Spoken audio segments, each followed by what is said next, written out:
Boa noite, boa noite, boa noite, Brasil! Sejam todos vocês muito bem-vindos, muito bem-vindas a mais uma live pedagógica do Congresso Brincar. Acontece os feriados assim, acontece essa pausa, a gente fica com saudade, doido para voltar aqui. E, é claro, hoje temos uma live muito especial, uma super convidada, na verdade duas, super convidadas, que vão dar um show, trazer muito conhecimento, muita coisa legal, muita coisa boa. Tenho certeza que vocês vão ficar apaixonados com o que nós vamos promover hoje aqui, pode ter certeza, tá? Quero deixar um super abraço para essa turma que está chegando aí, do Rio de Janeiro, do Espírito Santo, de Minas Gerais, da Bahia, Rio Grande do Sul, chegando aqui com a gente também. Tem uma turma aqui, deixa eu ver mais da onde estão chegando, pessoal de Santa Catarina, pessoal de São Paulo, Mato Grosso, sejam todos vocês muito bem-vindos, muito bem-vindas. É uma honra receber vocês em mais um programa do Congresso Brincar, das lives pedagógicas do Congresso Brincar. E, tem um monte de coisa bacana. O pessoal chamando a atenção aqui, o povo da Paraíba também está aqui. É isso aí, Paraíba presente, Paraná presente, sejam muito bem-vindos. Quero que vocês me ajudem agora a avisar todo mundo, avisa aí, vai lá no Instagram, no Facebook, no seu WhatsApp, avisa que está começando mais uma super live do Congresso Brincar. E hoje nós temos a presença de duas pessoas maravilhosas que vão contribuir muito, muito, muito, muito para o aprendizado de vocês, não tenho dúvidas, tá? Elas prepararam um conteúdo bem bacana, bem legal, e vocês vão ficar apaixonados. Então, eu vou passar a vinheta do nosso programa.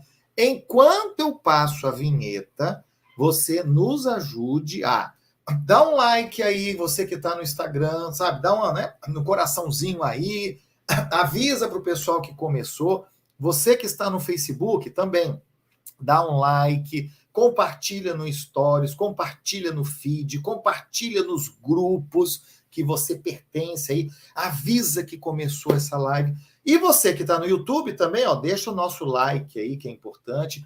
Pede para compartilhar. Quando você pede para compartilhar, aparece o endereço embaixo. Copia esse endereço, vai lá no seu WhatsApp, nos seus grupos e avisa. Copia, coloca ele lá, cola ele lá e avisa que começou uma live sensacional no Congresso Brincar. Tenho certeza que você vai ficar apaixonado pelo nosso encontro de hoje. Então, vou passar a vinheta do Brincar e rapidinho eu tô chegando. Eu tô voltando. Enquanto isso, ajuda a gente a divulgar. 30 segundos eu tô de volta.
Boa noite a todos e a todas. Sejam muito bem-vindos, muito bem-vindas a mais uma live pedagógica do Congresso Brincar. Eu sou Vicente Falcão e tenho a honra de apresentar esse programa todas as quartas-feiras, às 19h30. É uma honra, é um super prazer, uma enorme satisfação trazer conteúdo, trazer um monte de informações novas, muito aprendizados para as escolas, para os professores, para as famílias, é, sem sombra de dúvida, uma grande contribuição que nós deixamos para o público da educação. E, é claro, você sabia que você pode ajudar a gente a preparar a próxima live? Você pode indicar os palestrantes, os convidados, os especialistas que você gostaria de ver aqui. Você pode, né, mandar para a gente um tema que você gostaria de assistir. Tem esse tema que é muito importante. Hoje esse tema está, né, muito em voga, está aí atrapalhando a gente precisa de conhecimento, de informações. Como é que você faz? É simples, é só você entrar no meu Instagram, o Instagram do apresentador, Vicente.Falcão, super fácil, e eu vou acompanhar vocês. Lá eu consigo conversar, lá a gente bate um papo, a gente interage, traz um monte de informação bacana, e é claro, eu vou descobrindo aí o que você precisa para que a gente possa dar um super show aqui. Então, você é meu super convidado, te espero, segue a gente lá você também vai acompanhar as lives.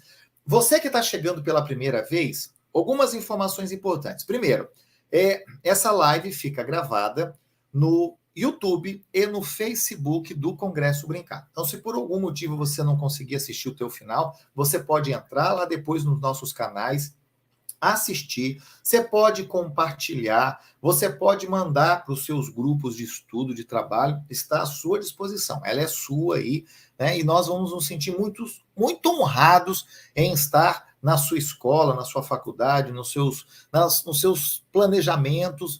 É sempre assim, as lives do Congresso Brincar são sempre, né, muito bem-vindas nesses ambientes, tá bom? E no final, nós temos um certificado de participação. Lembrando, esse certificado de participação, ele é exclusivo para quem assiste ao vivo. Você que está assistindo depois, não tem jeito, a gente não consegue disponibilizar. O certificado é um presente que nós disponibilizamos para quem está ao vivo conosco aqui, neste horário que o programa vai ao ar às 19h30, tá bom? Então, no finalzinho, eu ensino como é que faz para você pegar o seu certificado, tudo bonitinho, fácil. E o que a gente passa aqui, de slide, de vídeos, de materiais, de e-book, nós disponibilizamos gratuitamente esse material no Telegram do Congresso Brincar. No final do nosso encontro também, eu mostro para você como é que você faz para ir lá, participar do nosso Telegram, acompanhar, e você recebe tudo lá gratuitamente. Certificado eu coloco lá, slides eu coloco lá, vídeos eu coloco lá. O que os palestrantes, os convidados usam aqui, eu mando para lá. Então, um super abraço a todos vocês que estão chegando. Está chegando uma turma de vários lugares do Brasil. Sejam muito bem-vindos ao pessoal do Maranhão chegando, a turma do Amazonas chegando, de Roraima chegando, sejam muito bem-vindos aí todos vocês.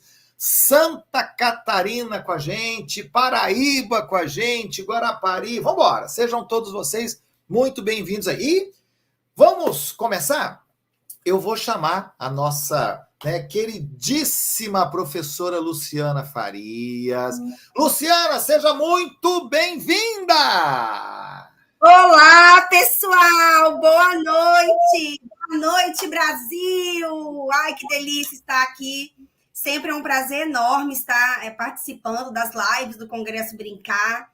Mais uma vez, agradecendo essa oportunidade, até porque hoje essa live promete, né, gente? Essa live é muito especial, porque a gente vai estar falando de um assunto muito importante, né, que é o modelo de resposta e intervenção.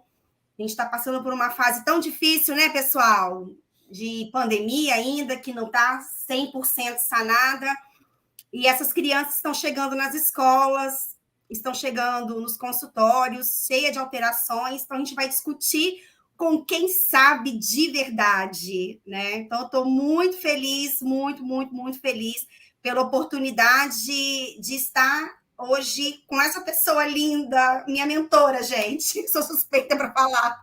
Luciana, antes de convidar a nossa super atração dessa noite, desse programa fantástico, se apresenta para nós quem é Luciana Farias. Muita gente está chegando aqui pela primeira vez ou vai assistir você, não sabe quem é essa figura aí, Luciana Farias. Quem é você? Conta para nós.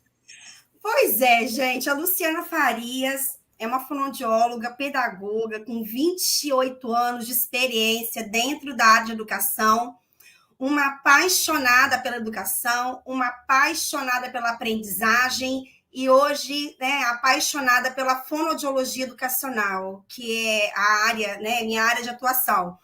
Eu atuo tanto no ambiente clínico quanto educacional, né, como fonoaudióloga, menos agora como pedagoga.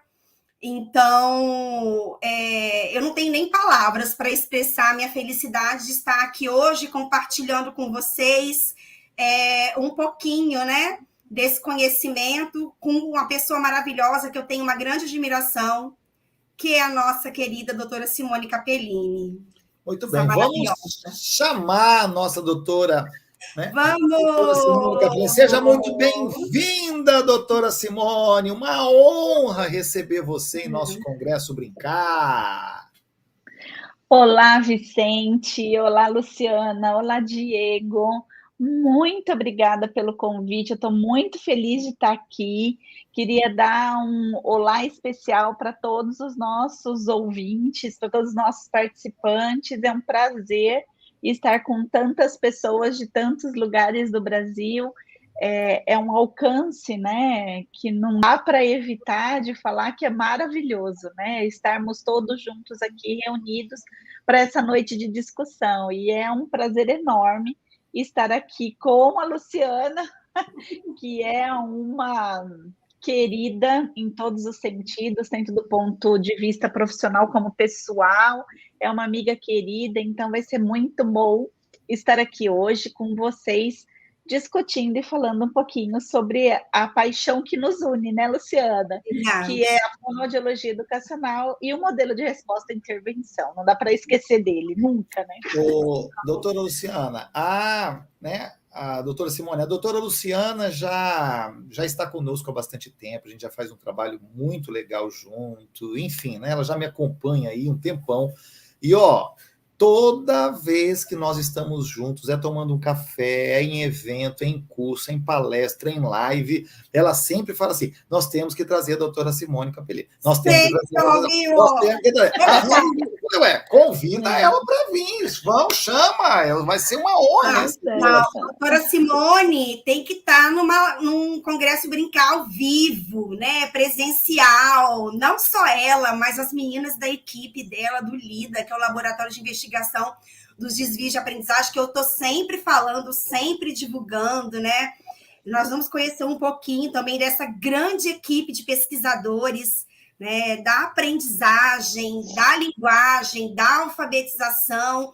Então, assim, esse momento é realmente um momento muito importante, porque a doutora Simone é uma pessoa muito importante para o Brasil, né? Uma grande pesquisadora de reconhecimento nacional e internacional. Vocês vão conhecer um pouquinho do trabalho que ela faz fora, mas ela tem um carinho, um amor muito grande pelo nosso Brasil, pelas nossas crianças, pela nossa escola pública, e isso realmente é o que mais me toca nesse trabalho com a Simone, porque eu tive a oportunidade de conhecê-la em 2019, quando eu fui fazer um RTI em São Paulo, na Associação Brasileira de Dislexia, e aí começou um encontro de almas que até hoje o carinho é muito grande. Eu sei que o dela por mim também é.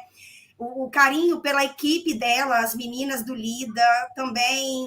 Então, realmente,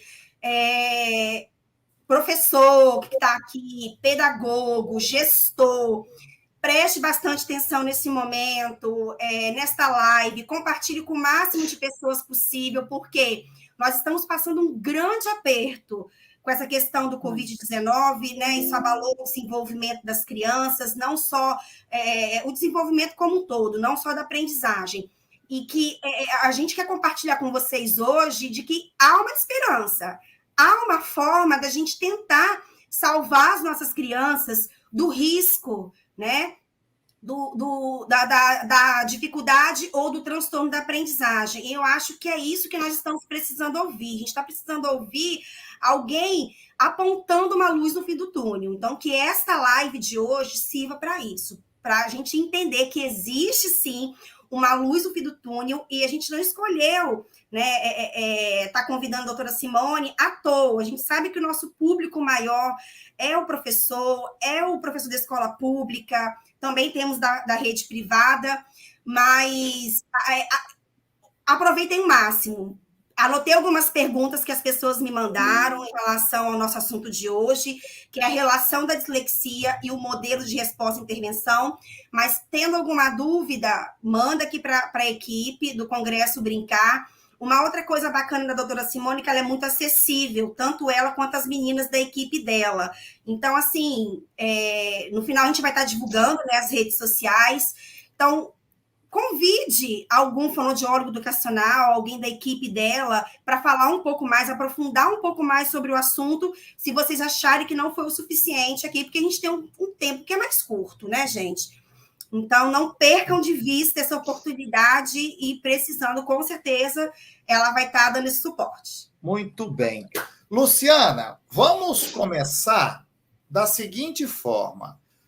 Doutora Simone, se apresenta para nós, conecta com esse público. Quem é a professora doutora Simone Aparecida, né, Campellini? Faz para a gente uma apresentação do seu trabalho e, Luciana, assuma aí que eu vou estar nos bastidores aqui dando total suporte. Né? Super live e é com vocês aí. Doutora Luciana, a palavra é sua. Obrigada, Vicente. Bora lá, Simone. Se apresenta aí para essa galera que está aqui com a gente.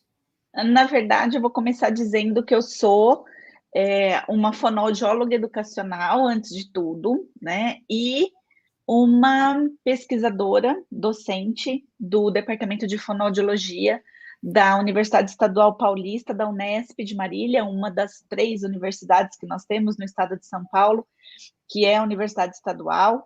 É dentro dessa universidade que tem o laboratório que você citou, né, Luciana? O laboratório de investigação dos desvios de aprendizagem. E, para terminar, dizer que eu sou uma apaixonada pela escola pública, né? Eu sei que tem o público da escola particular aqui também. Eu costumo dizer isso porque é uma verdade, a Luciana já me ouviu falar isso. Eu tenho uma paixão muito grande pela escola pública, mas eu tenho uma obrigação com a escola particular, né? Porque, na verdade, a gente precisa entender melhor esses 2 sistemas de ensino para que eles comecem a funcionar de uma forma integrada pelo bem da educação desse país, né? Que a gente, na verdade, comece a pensar em tirar o uniforme das crianças e pensar numa educação que realmente seja para todas, né? E para todos os escolares. Então, eu acho que brevemente é isso, né? Acho que eu não esqueci de falar nada. Esqueci, na verdade, atualmente eu sou coordenadora do Departamento de Fonoaudiologia Educacional da Sociedade Brasileira de Fonoaudiologia, onde eu estou tentando aí um trabalho de expansão da atuação do fonoaudiólogo educacional dentro das escolas, que é o nosso lugar, né, Luciana? Eu acho que a gente vem discutindo isso há um grande tempo, que nós somos os parceiros perfeitos dos professores, né? Que nós precisamos estar mais próximos para ajudá-los nesse desafio que é a questão da alfabetização e do seu segmento. Né? Então, acho que, resumidamente, é isso. Né? Mas fala um pouquinho do seu trabalho, do trabalho que você realiza fora, Simone. Acho que é importante, né? Tanta coisa bacana que você traz de fora também, né?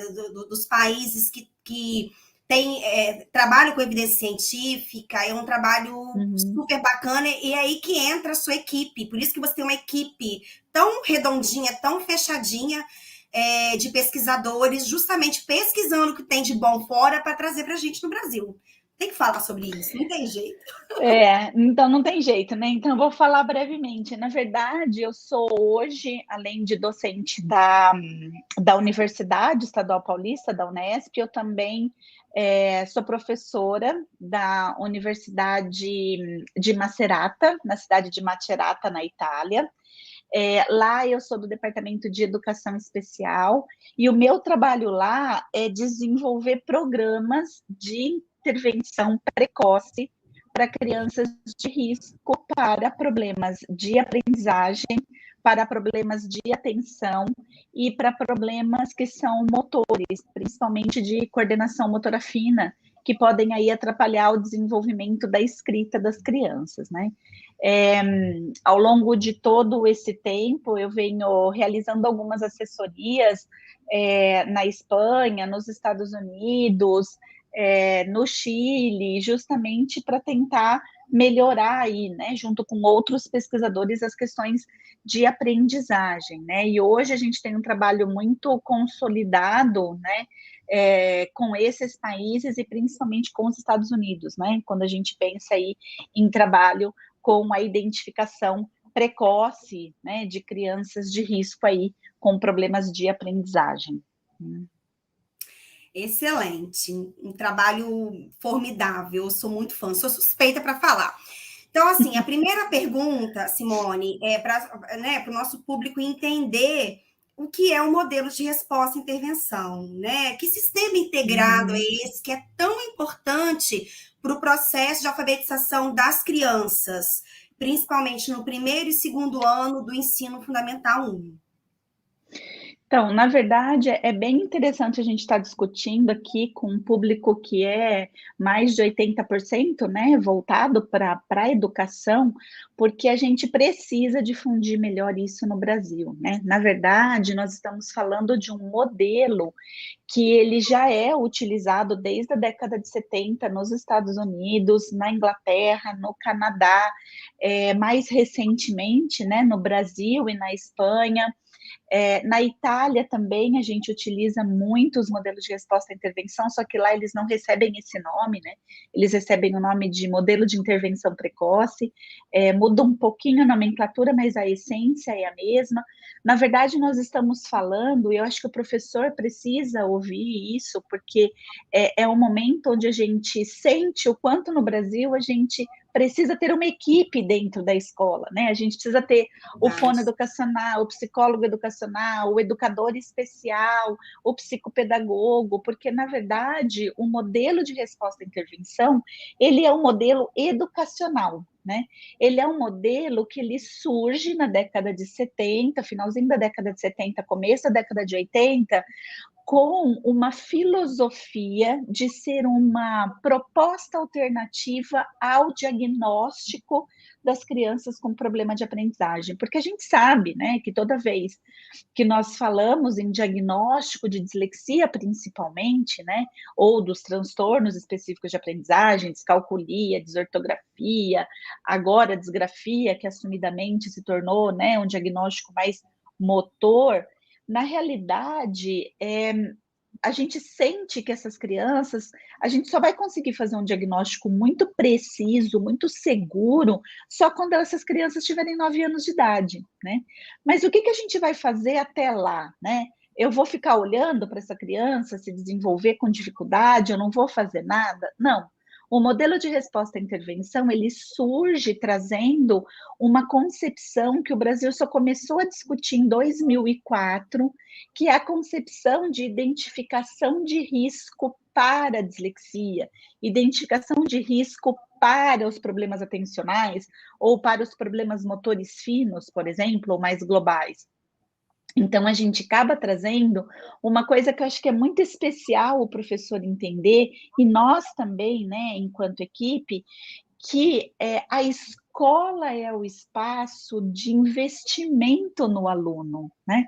Então, se eu estou vendo que os marcos do desenvolvimento infantil dessa criança não estão conseguindo na verdade, superá-los, né, ou atingi-los na sua dificuldade ou na sua própria habilidade, é importante que o professor saiba atuar nesse processo, né? Não só como identificador de crianças com problema, mas aquele que vai identificar e que vai promover intervenções sucessivas até que essa criança ela tenha idade para o diagnóstico da dislexia, né? Porque, na verdade, eu estou pegando o exemplo da dislexia porque é onde a gente tem o maior número de erros, né? no diagnóstico. Então, você tem crianças com 6 anos, que às vezes a escola encaminha, e até mesmo os profissionais fazem esse diagnóstico errado, dizendo que ela já tem uma dislexia. Então, como é que eu vou ter uma dislexia numa criança que nem teve ainda a oportunidade de passar por aprendizagens que dependem de uma maturação neurológica para que ela forme memórias integrativas para que a aprendizagem aconteça? Então, não adianta olhar para uma criança de 7 anos e falar assim, ela é disléxica. Não, ela não é. Ela pode ter no máximo um sinal de risco, ela pode ter no máximo uma dificuldade que se assemelhe, né, à questão da dislexia. E aí é que entra o nosso maior problema, né, Luciana, que a gente vive discutindo, né? O Brasil, ele é um país, e aí, me desculpem, mas acho que a gente precisa falar, né, o que acontece dentro da nossa educação. O Brasil é um país que alfabetiza por ideologias e não alfabetiza por prática baseada em evidência educacional, né? Então, assim, nós utilizamos métodos de alfabetização, filosofias de alfabetização que não têm evidência científica, infelizmente, né? E eu posso segue falar uma estrutura linguística da nossa língua. Exatamente. E aí eu posso falar isso porque eu estou dentro de um programa de educação, eu estudo isso, né? Eu estudo alfabetização e sei, por exemplo, que enquanto a gente fica achando que ensinar alfabeto para criança é pecado, não pode, não serve para nada, a gente vai continuar criando crianças dentro da escola com características de crianças disléxicas sem ser disléxicas, né? E isso é uma criança que tem uma dificuldade por um produto, né, de uma educação que não é baseada em evidência, né? E aí, eu acho que tem que ficar uma coisa bem clara aqui, que enquanto a Luciana ainda é pedagoga, né? Então ela pode falar muito mais dessa área do que eu, né? Eu sou uma estudiosa da educação, da pedagogia, mas eu sou uma fonoaudióloga educacional, né? Então, assim, enquanto a gente ficar querendo discutir, né, nas questões que não são, na verdade, baseadas em evidências para os métodos de alfabetização, nós vamos continuar tendo crianças que são confundidas com crianças com dislexia, e isso não é justo, né? Então, assim, aqui a gente não está falando que é para utilizar a metodologia A, B ou C, até porque nós temos várias metodologias que são baseadas em evidência, que não é só questão fônica. Eu tenho o fônico, eu tenho o multissensorial, eu tenho o silábico, mas eu preciso usar alguma coisa que ferramente essa criança, que instrumentalize essa criança a ser alfabetizada. E esse é um problema que nós temos, né? Porque quando você tem essa ideia, você olha essa criança e diz assim, não, pera um pouquinho, se ela está com dificuldade aos 6 anos, se ela está com dificuldade com 7 anos, vamos primeiro pensar que talvez o que eu estou oferecendo para ela não está sendo suficiente? Vamos mudar a forma de alfabetizar? Vamos mudar a forma de instrumentalizar essa criança para a alfabetização? E aí, quando você percebe isso, como modelo de RTI, o número de crianças com problema cai drasticamente, né? Ele diminui drasticamente. Mas por que ele diminui? Porque essas crianças, na verdade, não têm uma dificuldade do tipo transtorno. Ela tem uma dificuldade, desculpa eu usar esse termo, que eu sei que pedagogo não gosta, mas ele existe, é uma dificuldade de ensinagem, né? E isso está na mão do professor. O papel do professor é muito importante. Eu venho dizendo isso. Sim, a gente não tem um país que possa ter recursos financeiros adequados, um PIB adequado, se não tiver educação. Eu não vou ter isso, né? Então, acho que essas questões são questões pontuais que o RTI traz para a nossa reflexão. Mas acho que o primeiro ponto é, antes de pensar que essa criança tem um problema, vamos pensar que esse problema pode estar na forma com que eu estou ensinando essa criança. E aí sim, a gente começa a entender que o modelo de RTI é um grande investimento, né? Um olhar de investimento para essa criança, né? E a oportunidade desse professor oferecer, né, um trabalho baseado em evidência científica e que tem uma eficácia gigante. Então, Sim, vamos voltar aqui um pouquinho, doutora Simone. Então, o RT ele é extremamente importante para o processo de alfabetização e o grande coadjuvante, não, o ator principal deste processo é o é isso que eu professor. ia falar. Na verdade, assim, se nós estivéssemos num grande teatro, né, eu ia dizer que a escola é o meu cenário, né? O meu professor é o ator principal que vai estar, na verdade, fazendo o texto que seria o modelo de resposta à intervenção, né? Então, ele teria nas mãos uma coisa muito difícil, né? Que é o que a gente chama de follow-up, de acompanhamento, de monitoramento. Isso tem que estar na mão do professor, principalmente do professor da educação infantil e do primeiro e segundo ano de alfabetização, né? Porque hoje, por exemplo, a gente vai falar disso, imagina um pouquinho mais para frente, mas hoje, na verdade, nós temos um modelo de resposta à intervenção voltado para o fundamento, para as séries iniciais do Fundamental 1 e 2. Mas podem acreditar que daqui a menos de um ano a gente já vai ter isso para a educação infantil, porque a gente precisa que a educação infantil se envolva nesse processo de preparo para a alfabetização, de preparo com as habilidades preditoras para a alfabetização. Né? Então, não adianta eu falar que a criança vai ter um sucesso, né, na verdade, para que ela aprenda no primeiro e no segundo ano, se não tiver o preparo antes, né? Então, eu acho que o modelo de resposta à intervenção, ele é esse. Tem países, por exemplo, como o Canadá e os Estados Unidos, que começam esse modelo com 4 anos de idade, né? No Brasil, a gente inverteu o processo, né? Porque, na realidade, a minha necessidade era entender quem era criança precocemente de risco para dislexia. Então, como as minhas pesquisas começaram em 2006 em escolas públicas do município de Marília e região, com crianças de primeiro e segundo ano, então os materiais são voltados para essa faixa etária. Mas a gente sabe, a gente já entendeu, e a gente já está fazendo isso para que a educação infantil também seja contemplada, né? E isso vai ser muito importante, né? Às vezes a escola ela tem um problema muito grande na educação infantil, quando a gente fala, por exemplo, de consciência fonológica, né? Que são as habilidades da oralidade. Não tem nada a ver com leitura escrita, é uma parte da oralidade. A gente eu vejo o quanto é difícil a educação infantil, às vezes, entender a importância de trabalhar essas habilidades.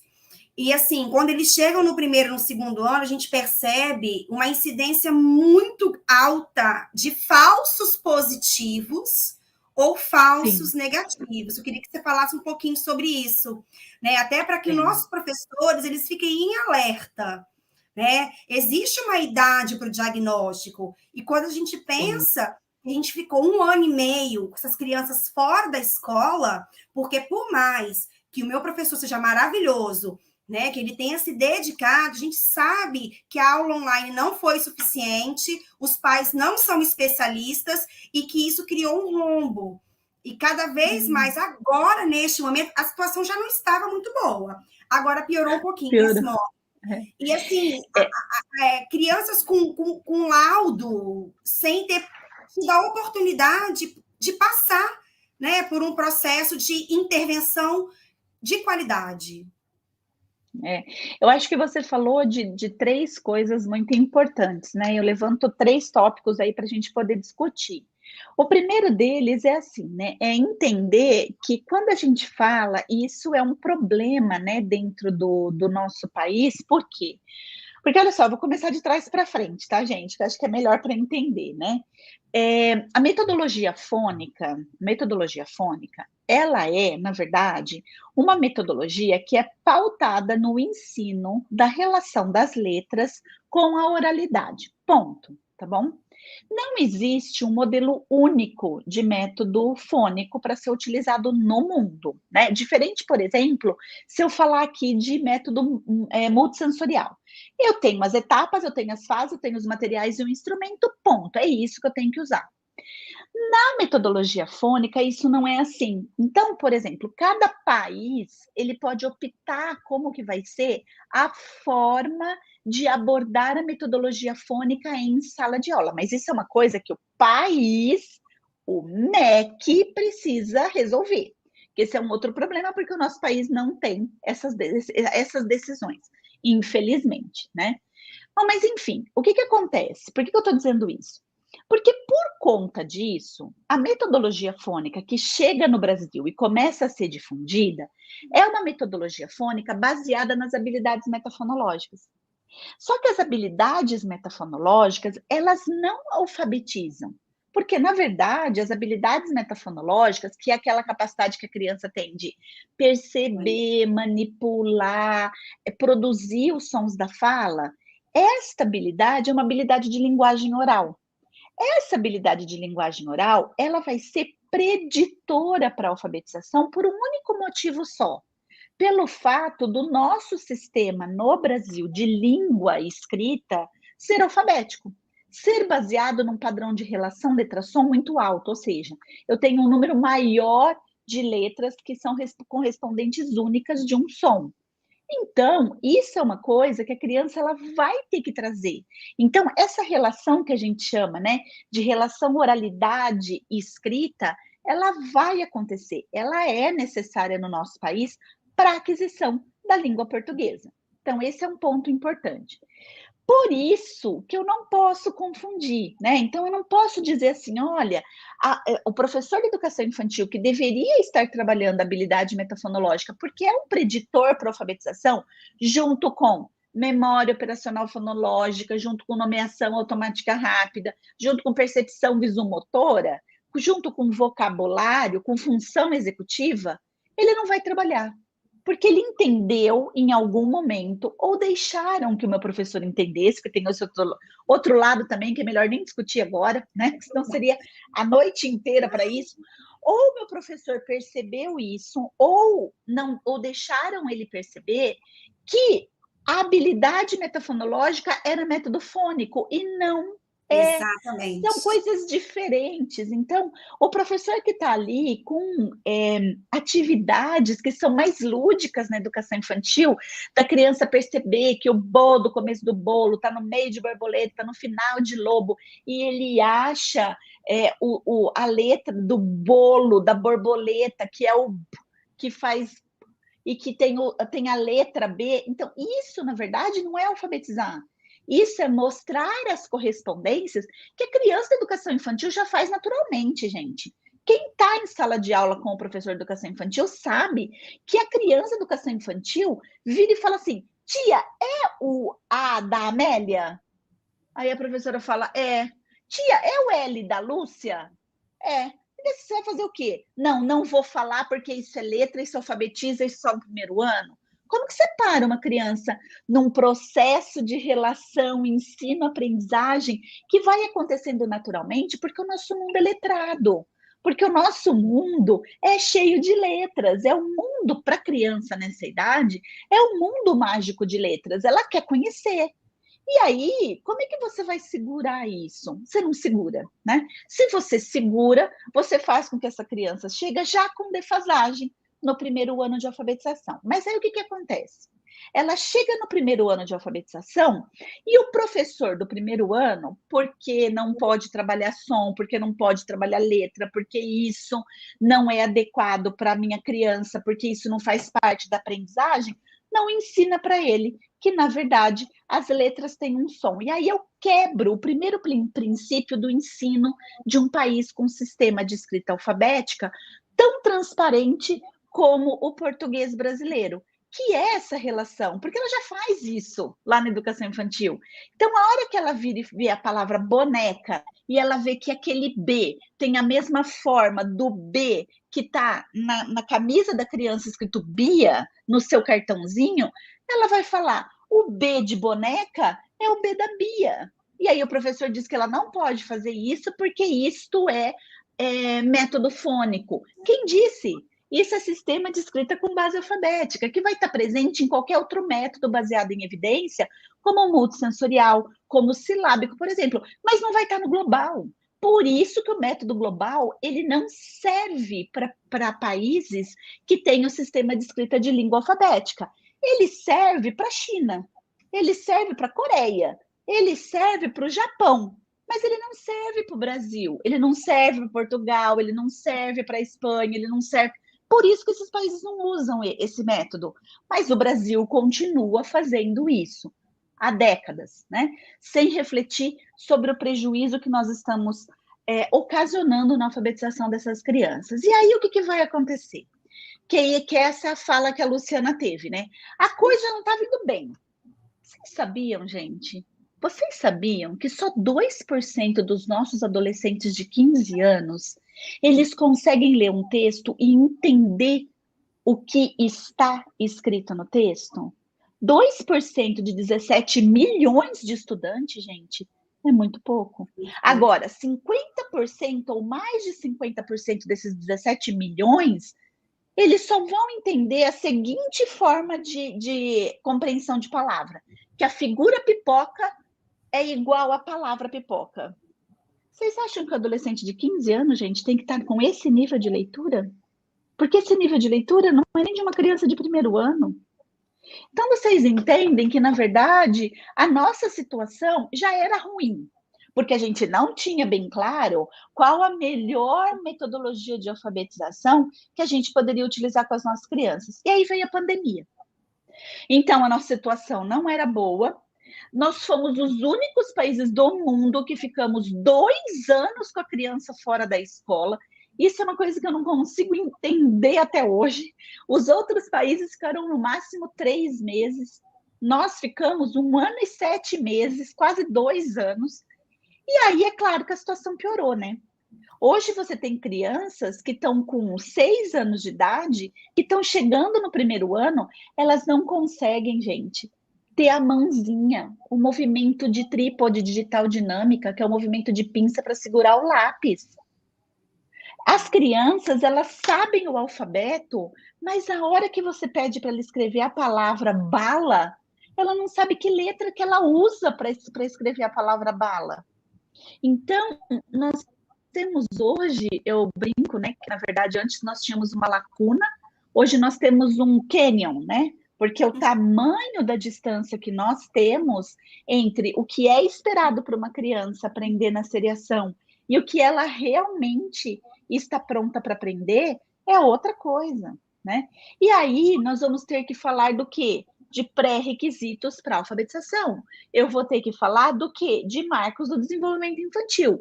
E cadê que meu pedagogo é formado para isso? Não é. A gente não vê isso no curso de pedagogia. Mas o modelo de resposta à intervenção traz esses paradigmas para vocês. Ele traz esses paradigmas na medida em que ele vai trazer estratégia para os professores trabalhar esses pré-requisitos para que a criança consiga ser alfabetizada, né? Que eu acho que é isso que é importante discutir, né? Quem são esses preditores? O que eles podem fazer? Será que essa consciência fonológica é tão ruim assim? Não, ela não é. Ela é adequada para todos os países do mundo, menos aqueles que têm uma escrita ideográfica, como Japão, China e Coreia, que eu já disse anteriormente para vocês. Então, eu acho que agora é a hora de nós entendermos o que acontece, na verdade, com a nossa educação que possa favorecer melhores condições de relação ensino-aprendizagem para os nossos escolares. E a Luciana está certa, o modelo de resposta à intervenção é a nossa luz no final do túnel. Né? Se eu tenho o professor do meu lado, entendendo que ele é, né, gente? Porque essa é uma outra questão importante também. Que bom que eu estou com vocês aqui, né? Para vocês ouvirem isso e que isso sirva, na verdade, de impulso para vocês, de apoio para vocês, né? Eu preciso ter um professor de educação infantil e de primeiro e segundo ano muito bem formado nessas questões. Não estou dizendo que os professores do terceiro, quarto e quinto ano, eles não precisem. Claro que eles precisem, mas eles já estão num outro momento da alfabetização, né? Quando eu estou no começo da alfabetização, ou quando eu estou nessa ponte entre educação infantil e as 2 séries iniciais de alfabetização, eu estou numa ponte de trabalhar recurso cognitivo com a criança, de explorar todas as demandas cognitivas que essa criança tem para formar memória para aprendizagem. O professor de 3º, 4º e 5º ano, ele já vai pegar uma estrutura formada para poder trabalhar, por exemplo, regras de leitura, que são regras de decodificação, regras de codificação para escrita, produção de texto, fluência de leitura, compreensão de texto. Então, ele vai estar no que a gente chama, né, num processo mais hard de alfabetização com a criança. Agora, não adianta eu pensar em fluência de leitura no 3º ano de alfabetização se eu não trabalhei reconhecimento de letras, todas as possibilidades de representação mental dessa letra, tanto no sistema visual como no sistema auditivo.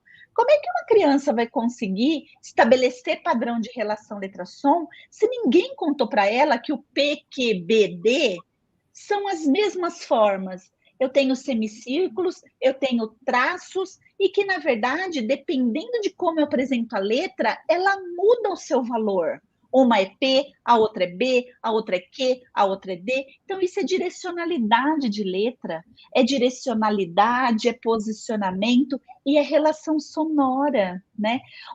A leitura, eu quero que vocês pensem muito nisso, né? Quando vocês estiverem com uma criança, seja lá da educação infantil, ou a criança lá do 5º ano de alfabetização, quando você pede para ela ver uma palavra, gente, a leitura ela é multissensorial. Todo o sistema nervoso central dela vai ser acionado, né? Tudo nela vai ter uma demanda cognitiva muito alta para processar aquela informação. E eu preciso dar estratégias que promovam essa integração de informação multissensorial. E aí o modelo de resposta à intervenção pode fazer isso por vocês. Por quê? Porque vocês estão usando estratégias que são descritas na literatura internacional e nacional, que dão certo porque elas são baseadas em evidência científica. Por isso que você vê gradativamente com o trabalho do fonoaudiólogo educacional junto com o professor, do psicopedagogo junto com o professor, do próprio professor, você vê gradativamente as crianças que tinham dificuldade, essas dificuldades irem desaparecendo. E aí, essa criança que não melhorar, que ela fizer essas intervenções, porque o RTI é um sistema integrado, né? De avaliação, de identificação, avaliação e intervenção progressiva. Se, na verdade, esse professor entender que quando chegar lá na 2ª camada, a criança já teve 2 intervenções, a criança não está respondendo, aí você fala, bom, agora é a hora de ir para a clínica, né? Agora é a hora de sair da escola e isso chegar na clínica para que agora a clínica e educação, saúde e educação comecem a pensar numa melhor adaptação curricular para essas crianças. Mas eu não posso encaminhar para a clínica sem investir na criança. Acho que eu vou terminar a live hoje da escola, isso, né? Dar oportunidade para a criança dentro da escola, isso, né, Simone? Exatamente. Oportunizar que essa criança ela consiga alfabetizar na idade certa, porque o 3º ano ela precisa utilizar a alfabetização para adquirir outros conteúdos. E esse é um ponto muito preocupante. E, assim, a experiência que eu tenho tido com o modelo de resposta e intervenção, quando a criança, tanto no ambiente escolar, ou quando ela chega para mim lá na 3ª camada, que eu preciso fazer um trabalho individual com ela, é que, às vezes, ela apresenta algumas características que te colocam uma pulga atrás da orelha. Assim, meu Deus do céu, essa criança está com muita troca na fala, essa criança está com muita dificuldade, ainda não está conseguindo entender essa relação letra-som. E não é legal falar em passe de mágica, né?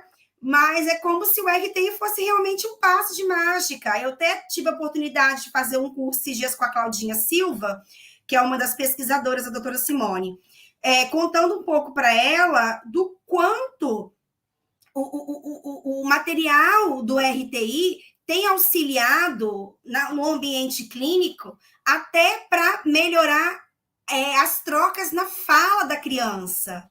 Porque às vezes ela tem uma troca surdo-sonora, é o V pelo F, é o B pelo P, e quando você faz quando você pensa em habilidades metafonológicas e entende que isso é manipulação dos sons da fala, e você começa a trabalhar isso com a criança, você percebe claramente uma evolução.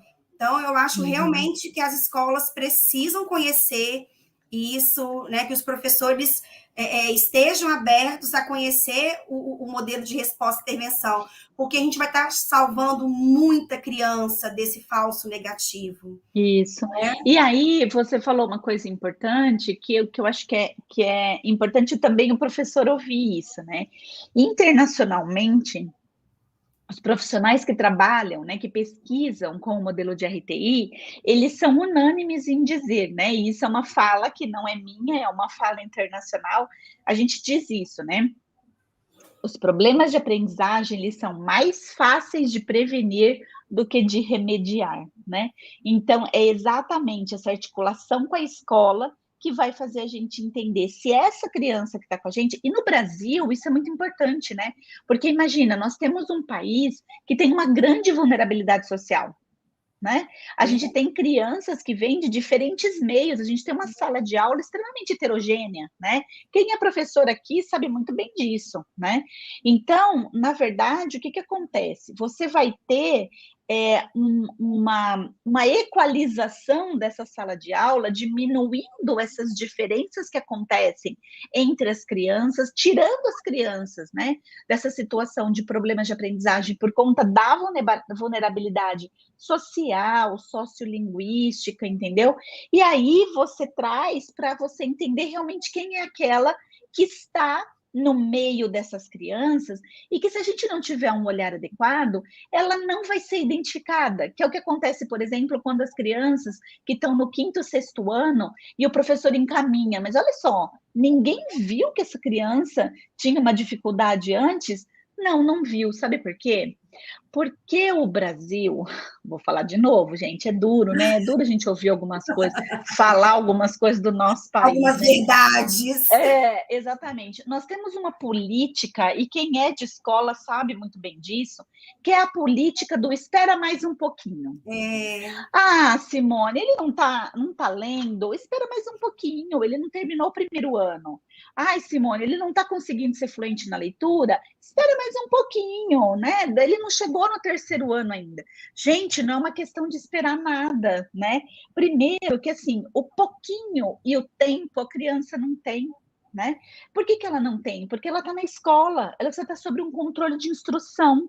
Então, na realidade, o tempinho vai fazer com que essa criança, ela passe despercebido, e aí ela tem uma dislexia e ninguém viu, né? Mas como que ninguém viu e ela está no 5º ano?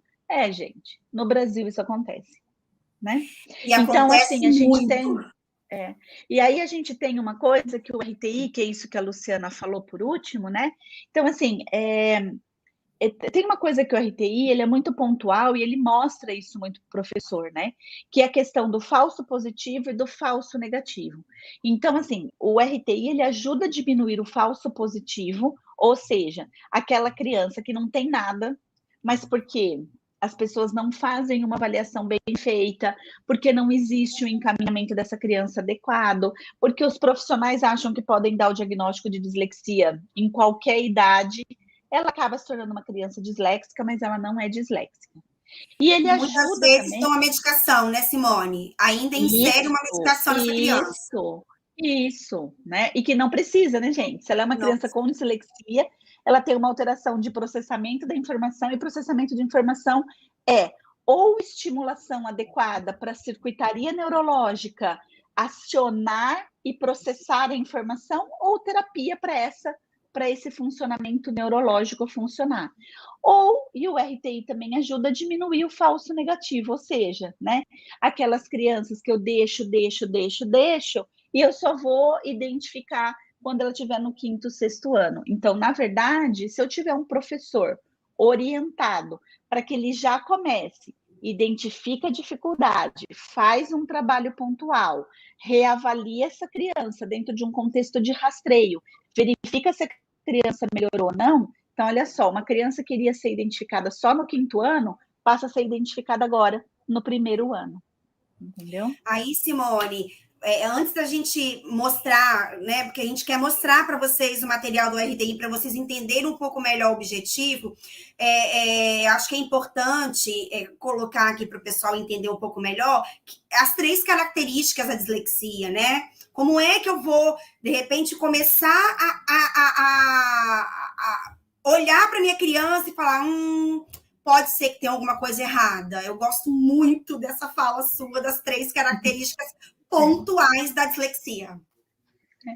Na verdade, assim, ó, muita coisa aconteceu, né, no mundo da dislexia, né? Nos últimos 20 anos, nós tivemos um avanço muito grande no entendimento de quem era criança com dislexia, principalmente por conta dos estudos com o modelo de resposta à intervenção.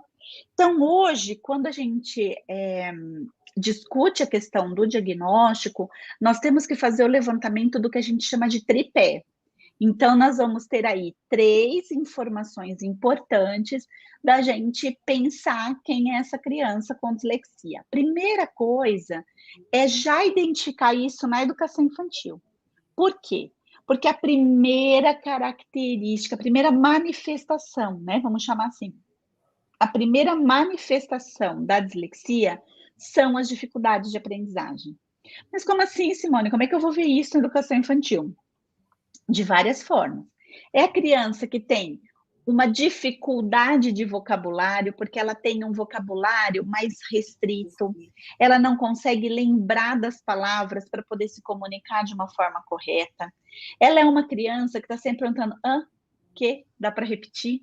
É uma criança que tem dificuldade em seguir uma sequência de letras ou seguir uma sequência de número, ela nunca sabe o que sucede e o que antecede.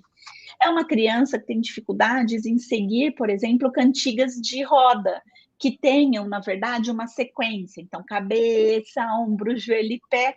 E assim, ela não consegue se organizar para seguir essa sequência. E prestem atenção numa informação agora muito importante, por isso que as habilidades metafonológicas, elas são importantes na educação infantil.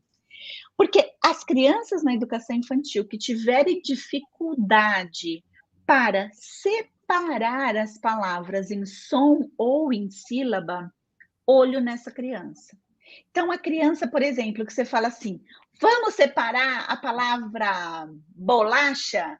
E aí todo mundo fica, bolacha, e tem criança que está no bo primeiro, ou está no lacha tudo junto, ou está no bola depois do chá. Começa a prestar atenção nessa criança. Ou uma atividade que é feita em escolas particulares ou escolas que usam o método fônico, mas infelizmente não são utilizados em todas as escolas estaduais, que é a segmentação de sons. Então, boneca, b, o, n, e, k, a. Crianças que têm essa dificuldade. Por que isso? Porque essas 2 habilidades de segmentar sons, de segmentar sílabas, são habilidades preditoras da fluência da leitura. Quanto mais a minha criança tiver dificuldade para fazer isso na educação infantil, a hora que ela chegar no primeiro ano, vocês vão observar que ela vai revelar, então, a característica principal da dislexia, que é o quê? Alteração de fluência de leitura. Mas, Simone, o que tem a ver uma coisa com a outra? Tem, né, gente? Porque quanto mais rápido a criança for para fazer essa segmentação dos sons na oralidade, melhor ela vai ser na hora que ela tiver que ler o, M-E-N-I-N-O, E-S-P-A-N-A-A-R-V-O-R-E. O menino está na árvore. Porque isso é tarefa de segmentação, porque isso é tarefa de decodificação letra-som rápida, que é o que a gente chama de fusão temporal rápida em sucessão, extremamente importante para a fluência de leitura, ok? E aí, para fechar essa tríade, para fechar esse tripé, nós vamos ter o quê? Quem é a criança com dislexia? Quem é a criança que tem o diagnóstico de dislexia? É a criança que tem falta de resposta à intervenção. Mas que intervenção é essa? A intervenção que deveria acontecer na escola e não aconteceu, né?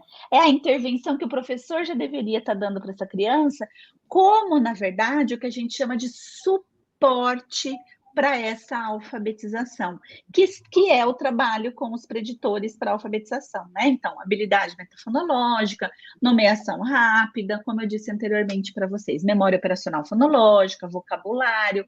Então, essa tríade é a tríade perfeita do diagnóstico. E por que na verdade, a gente precisa de vocês? Porque o modelo de resposta à intervenção, ele é um modelo educacional, portanto, ele é um modelo que tem que acontecer na escola.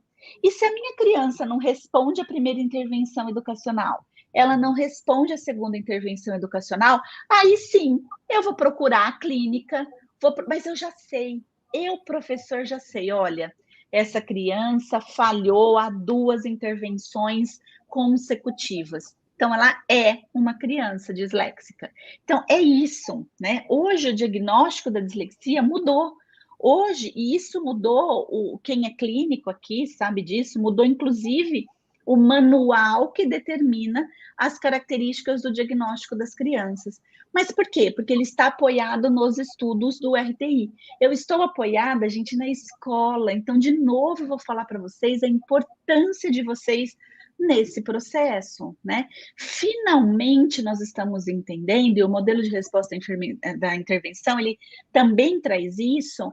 Nós estamos entendendo que a escola é responsável por algum problema que aconteça na escola. Então, eu preciso identificar que problema é esse, para poder ajudar essa criança, essa família e esse professor, né, gente? Porque, desculpa, fala sério, né? Muitas vezes o professor vira para o coordenador e fala assim: essa criança tem problema. E o coordenador fala: não, não tem. Espera mais um pouco. Não, tem, gente. Que se o professor, que fica mais de 24 horas por semana com essa criança, está identificando que esta criança é uma criança com problema, por que o coordenador vai falar para ele que não tem? Né? Então, eu tiro, na verdade, um poder de análise e reflexão do comportamento da criança. E aí, eu estou vendo a Andréia, né, colocar, e desculpa, eu preciso falar isso. Ah, gente, olha só, né, já deu para perceber que eu sou multitarefa, né? Então, olha só, a Andréia está colocando assim, né, a cultura da medicalização por parte da escola e por alguns profissionais de educação é frequente. Então, mas por quê? Por não conhecer o modelo educacional de resposta à intervenção. Porque eu não tenho que fazer com a criança, o que eu vou fazer? Eu vou encaminhar. E aí eu vou encaminhar, o profissional vai estar despreparado, vai dar um diagnóstico errado para a criança, quem sabe até uma medicação que não é para dar, e aí vira o que a gente já sabe, né? A criança não melhora, a escola não entende por que não melhora, a família fica desesperada, é bem complicado, né? É bem complicado. Muito difícil. Então, Simone, a gente trouxe os materiais do LTI para mostrar, né? Para os nossos professores entender que camadas são essas, né? Por onde que a criança vai passar e para entender o quanto que isso pode ser eficaz, a porcentagem de eficácia do modelo de resposta à intervenção, ou seja, a porcentagem de crianças salvas desse diagnóstico errado. Por isso que é tão importante. Inclusive, estão até perguntando se tem curso de aperfeiçoamento sobre o RTI. Aí a Simone aproveita para falar um pouquinho sobre isso. Tá, Simone? Então, vamos passando os slides aqui para você explicar cada etapa para o nosso professor entender e aplicar, inserir o RTI dentro da sua escola. Então, é assim, olha, gente, na verdade, o que acontece, né? Para a gente entender o modelo de resposta à intervenção, a gente tem que entender de um sistema que ele é de monitoramento de desenvolvimento da criança. Então, a gente sempre vai começar por um rastreio. A gente usa rastreio por quê? Porque, na verdade, eu vou aplicar com a minha classe inteira, com o meu grupo classe, para ver quem são as crianças que estão defasadas nessas habilidades preditoras para a alfabetização. Então, aí a gente tem, por exemplo, o protocolo de identificação precoce dos problemas da leitura, que a gente chama de PPL, ok? Quando você levanta, e aí eu quero que vocês não se assustem, tá, gente? Porque esse número é alto mesmo. Vocês podem chegar a ter até 80%, 90% das crianças de vocês que têm defasagem nesses preditores, seja por uma baixa estimulação, né, em casa, seja porque a escola mesmo não trabalha esses preditores no momento pré-alfabetização ou alfabetização. E aí, o que eu vou fazer com essas crianças, né? Pode passar o próximo. Independente dela ter positivado para uma dificuldade ou não, todas as crianças, elas vão passar por um programa que vai trabalhar de uma forma muito lúdica habilidades metafonológicas, mas já preparando a criança para a relação fonema-grafema. Então, eu vou trabalhar, por exemplo, princípios da matemática, como cardinalidade, para a criança aprender que as palavras têm 2 sílabas, 3 sílabas, 4 sílabas. Eu vou trabalhar com rima, aliteração, vou trabalhar com manipulação de sons e de sílabas. E, por último, as atividades, elas vão trabalhar, por exemplo, muito com o alfabeto móvel para a criança. A hora que você fala o som, encontrar as letras. Isso de uma forma em grupo e de uma forma lúdica. Logo depois, que vai dar mais ou menos uns 4 meses de intervenção dentro da sala de aula, eu vou aplicar de novo o meu rastreio, vou aplicar de novo o IPPL. E vocês vão observar que aquele 80% de crianças com problema já não existe mais. Já caiu para 15%, tá bom? Já caiu para um número bem menor. E aí, o que eu vou fazer? Pode passar, Lu? Eu vou colocar essas crianças numa intervenção em grupo, fora da sala de aula. Então, eu vou pegar só esses 15% e vou fazer um trabalho de intervenção metafonológica, mas já mostrando o conhecimento do alfabeto. E esse programa, a gente vai trabalhar muito sílaba e sons para manipulação. Então, adição, subtração de sons e sílabas, combinação de sons e sílabas. Por quê? Porque o nosso sistema de escrita, ele tem, linguisticamente, uma característica regular. Então, mesmo o som que está no começo, vai estar no meio, vai estar no final, de outras palavras, formando novas palavras. Mais ou menos depois de uns 4 meses, essa criança vai ser submetida novamente ao rastreio, que é o IPPL, e vocês vão observar que esse número de 15% vai cair para 5%, exatamente 5%. Por quê? Aí eu tenho só as crianças que realmente vão ser eletivas para o diagnóstico de dislexia, pode passar o próximo. Aí eu vou encaminhar essa criança para uma clínica especializada, ou a prefeitura mesmo tem, né, os locais onde fazem o acompanhamento com essas crianças de avaliação e diagnóstico, e aí então elas vão ser submetidas a um programa mais frequente, mais sistemático de habilidades metafonológicas, mas já associado à tarefa de leitura e escrita. E aí depois essa criança que já vai estar com 8 anos, 11 meses, 29 dias, vai poder fazer o diagnóstico seguramente, porque ela já vai ter 9 anos completo, já vai ter a maturação neurológica adequada para a formação da memória integrativa para a aprendizagem, e você já sabe que ela não respondeu a 2 ou 3 programas de intervenção. Então, é aí onde eu confirmo a presença do diagnóstico, ok? E aí, acho que a Cida colocou, né, dizendo assim, aonde que existem os cursos? Acho que a Lu pode falar isso, né? A Lu já fez algumas formações do RTI comigo e com a minha equipe. Então, assim, a Afeto sempre promove esses cursos e eu acho que seria bom você falar, Lu, alguma coisa com relação a isso, né? Sim, a gente já teve a oportunidade de trazer esse curso online, mas para esse ano não tem nenhuma data ainda, mas eu sei que tem a Lidiane, né, Simone? Sim. A Lidiane, depois a gente pode passar depois. Tem a Lidiane, tem a Fonotrade, vai ter 2 formações, né? Que fazem a formação. E você também pode levar a doutora Simone para a sua cidade, para o seu estado, né? Isso, exatamente. Vai ela com a Lele, que é a Alexandra Cerqueira, que é a parceira dela nesse processo, e agora a Melissa e que agora também, aumentou, né? Que agora aumentou, porque a gente vai ter o RTI de atenção também, né? Isso, a gente está querendo trazer para 2022, ela nem sabe ainda, mas a gente está querendo trazer ela pessoalmente para o Espírito Santo, né? Então, quem tiver interesse desse curso presencial pode entrar em contato, né, com a doutora Simone e levar para o seu estado, que eu acho que é maravilhoso. Mas o online também nos dá várias possibilidades. Existem várias empresas, nós não somos concorrentes, nós somos parceiras, porque o nosso objetivo é viralizar o RTI. Por isso que a gente está aqui. Nós queremos que vocês conheçam o RTI, o modelo de resposta e intervenção.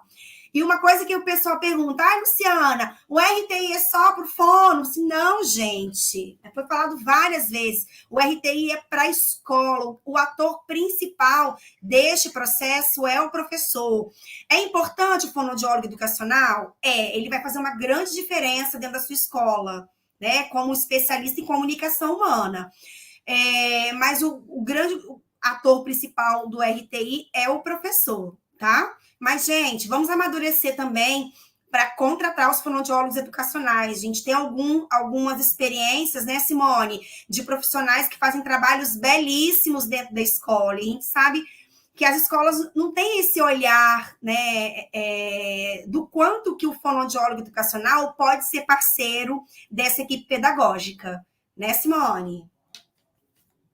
Na verdade, assim, o RTI, ele é um modelo educacional e ele é um modelo da equipe educacional. Por isso que eu preciso ter o fono educacional, o psicopedagogo educacional, o institucional, desculpa, psicopedagogo.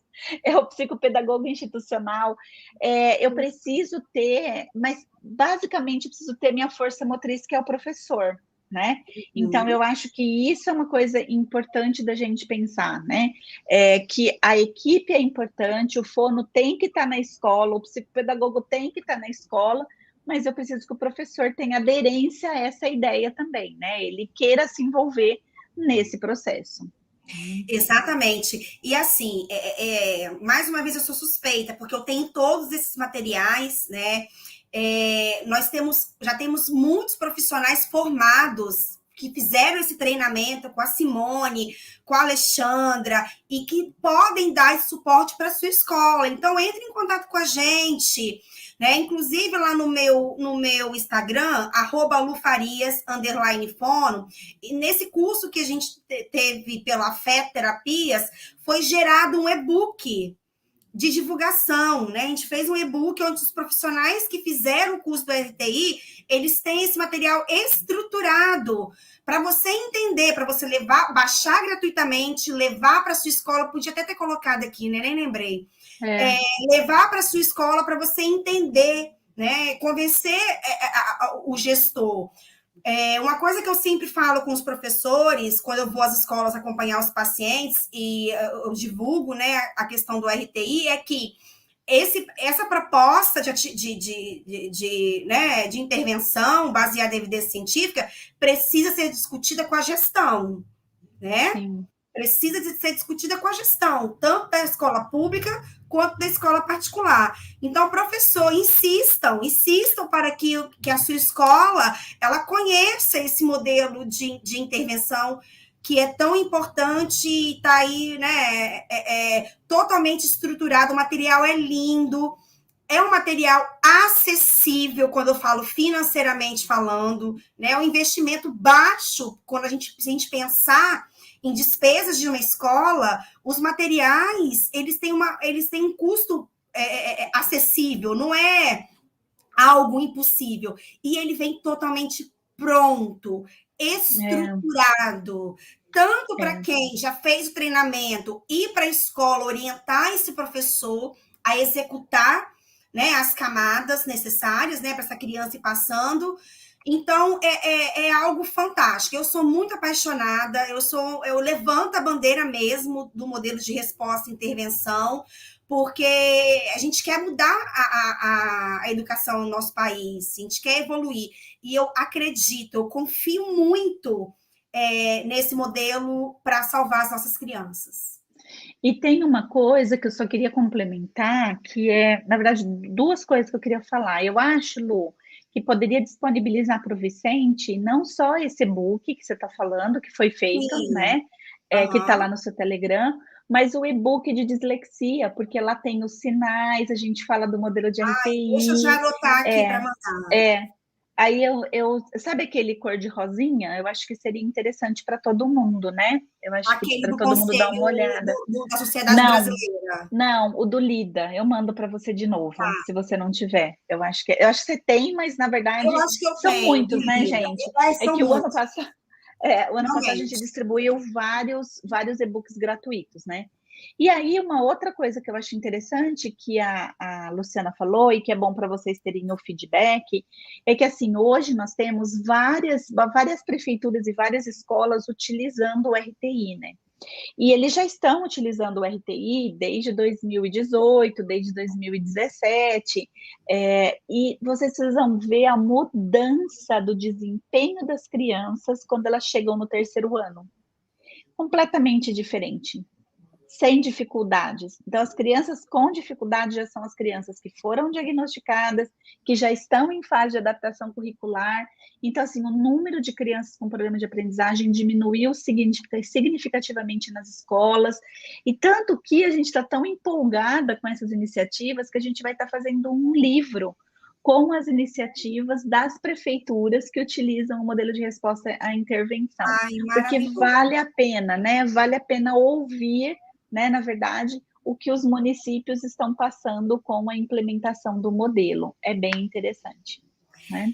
Isso, e eu acho importante complementar que assim, como nós temos pessoas de vários lugares do Brasil aqui, se você quiser identificar uma profissional que já tenha feito a formação do RTI, é só entrar em contato comigo, ou com a Simone, ou até com a equipe do Congresso Brincar, que a Simone, como ela está sempre, né, em contato com todo mundo, ela vai saber indicar qual é o profissional capacitado para estar orientando a sua escola, tá? Então, fiquem bem à vontade de mandar mensagem para a gente, ou até para a equipe do Congresso Brincar, que a gente vai estar entrando em contato com a Simone, e ela vai estar indicando o profissional daquele estado, tá bom, gente?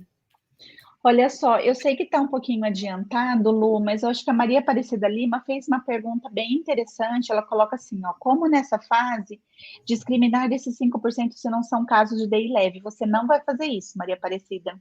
Na escola, eles vão ser tratados como uma criança de risco para problemas de aprendizagem. O importante é que esta criança com DI leve vai chegar mais cedo para o diagnóstico do que chega hoje, né?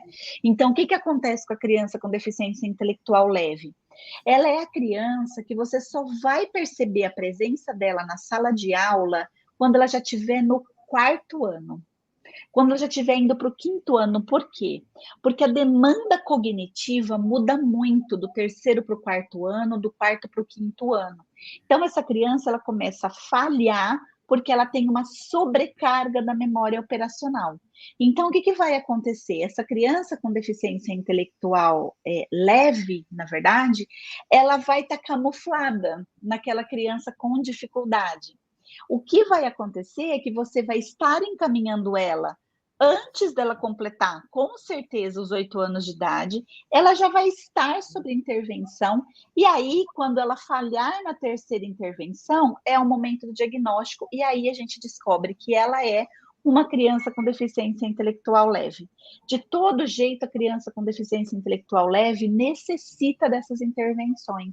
Então, é um outro benefício que o modelo de resposta à intervenção traz, só que com a diferença que ela já aos 9 anos vai ser identificada e não aos 11, aos 12, entendeu? Já tem gente aqui convidando, ó.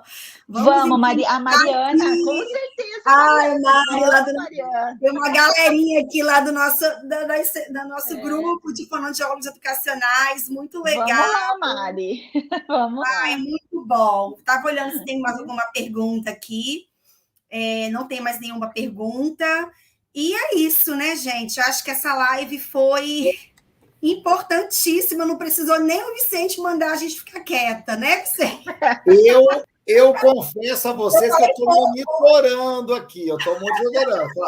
Eu não vou interromper, não, que elas estão tão conectadas. O povo está gostando tanto que é muito importante, né? Mas, olha, eu quero super agradecer. Vocês foram maravilhosas. Vou fazer o seguinte, eu vou dar uns 3 minutinhos para vocês, enquanto eu dou uns recadinhos, essa coisa, para vocês beberem uma água, e aí nós vamos retornar, claro, para algumas considerações finais. E, doutora Simone, eu quero que você volte e fale um pouquinho com a gente no seu retorno pelo seguinte. Existe uma resistência muito grande, na verdade são correntes, né? Você tem a corrente do método fônico, você tem a corrente que é contra, outra que é a favor, uma loucura. Agora, né, colocaram que o método fônico é do Bolsonaro, é desse governo novo. Estou falando, é questão da ideologia, né? É a ideologia, né? Então, nunca foi, mas agora, como voltou, carimbar, né? Mais um problema para o Bolsonaro resolver, entendeu? Mais uma para conta dele, né? Mas, enfim, eu queria que no retorno você pudesse falar um pouquinho disso, né? De como que, né, da importância, como ele trabalha, como ele pode contribuir, qual é a sua visão sobre isso, como trabalhar, né, todos esses métodos, enfim. Eu queria que você viesse com o seu olhar sensível sobre, né, esse cabo de guerra que estão fazendo aí, entendeu? Né? E, né, interessante isso, hein? Não é? Aí, não é para dar briga, mas eu acho que a gente tem que esclarecer, né? A gente tem que esclarecer, porque assim, você chega para falar do método fone, ó, tem gente que vira a cara, fica bravo, dá confusão, sabe? Enfim, como a importância dele, como é que a gente trabalha, enfim, eu queria que você, principalmente nesse processo da alfabetização, que é um gargalo enorme aí. Enfim, quero que você volte, né? A área da Luciana. Luciana adora esse nome. Eu sou suspeita.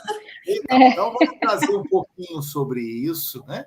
E tem mais umas duas perguntinhas, mas vamos para um rápido intervalo, vou só dar uns recadinhos aqui e já eu chamo vocês novamente. Dá tempo de beber uma água, dar uma respirada, fazer um xixi, então corre lá, vamos lá, isso. Gente, ao vivo é assim, faz parte do show, não tem jeito, né? Ó, eu quero agradecer a presença de todos vocês, muito, né? Obrigado à presença de cada um.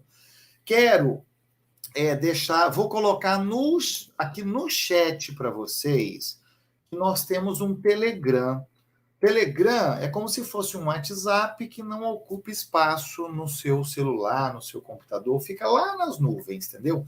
E lá nós colocamos o certificado, lá a gente coloca conteúdo, lá eu vou pedir a Luciana para poder encaminhar para nós esses materiais que ela falou aqui na live junto com a doutora Simone. Então, para já facilitar para vocês, eu vou baixar aqui, vou colocar tudo lá no Telegram, porque facilita. Essa apresentação que passou aqui também eu vou colocar lá. Vicente, paga alguma coisa? É gratuito, não paga nada, é a nossa contribuição, é a nossa parte importante que fica lá para todos vocês. E está acessível para qualquer um, tá bom? Outra coisa importante que eu quero falar para vocês toda segunda, terça e quarta nós temos uma live fantástica. Segunda-feira, às 20 horas, temos o Falando de Filhos. Na terça-feira, nós temos duas. Uma do Saeb Digital e uma que é às 18 horas. E uma outra live fantástica do Congresso de Gestores, que a gente sempre traz um grande nome. Então, lá, nos acompanhando, você fica sabendo de tudo isso. Você que passou a seguir agora o Congresso Brincar, passou a seguir o Vicente Falcão, você vai receber, é só você entrar no meu Instagram que você sempre vai ver tudo lá que a gente vai utilizando, vai fazendo. E às quartas-feiras, às 19h30, nós temos essa live maravilhosa. A partir do dia 11 de novembro, uma quinta-feira, isso inclusive, a Luciana nem está sabendo disso, nós vamos começar um programa novo, as lives de inclusão. Eu convidei uma pessoa muito interessante para estar conosco, nós vamos, na verdade, convidar várias pessoas para falar sobre inclusão. Cada live vai ter um acesso, vai ter um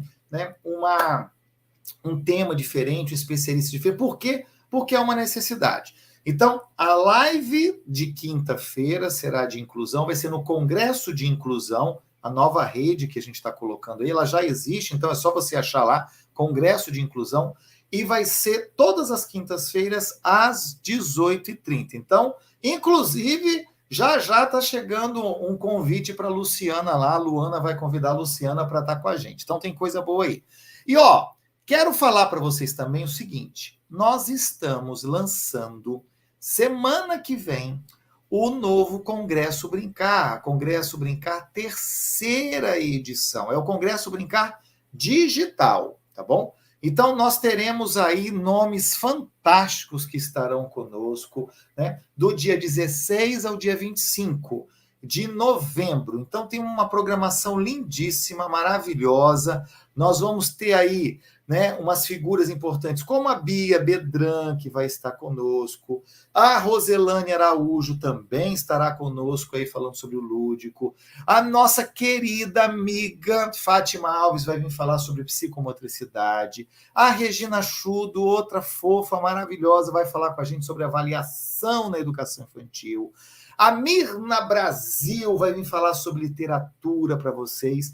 E nós vamos fechar com chave de ouro com essa figura fantástica que é o Marcelo Serralva, né? Que tem produtos, projetos, materiais. Ó, vai fazer uma festa. Inclusive, ele tem um recadinho para nós aqui. Vamos escutar. Marcelo Serralva, sou compositor de músicas infantis, criador de brincadeiras, inventor de instrumentos musicais alternativos. Estou aqui nesse vídeo para te convidar para a minha participação no Congresso Brincar Online, onde vou falar, a minha palestra vai ser sobre vivências musicais para a sala de aula. Vou mostrar um monte de dicas, um monte de atividades, brincadeiras, recursos lúdicos como esse aqui, para você trabalhar, fabricar seus próprios recursos e trabalhar com crianças pequenas, com bebês, para você fazer som, para você movimentar. Abre, fecha, abre, fecha, abre, fecha, abre, fecha. Quando a porta abrir, eu vou sair para passear. Quando a porta fechar, não vou deixar o vento entrar.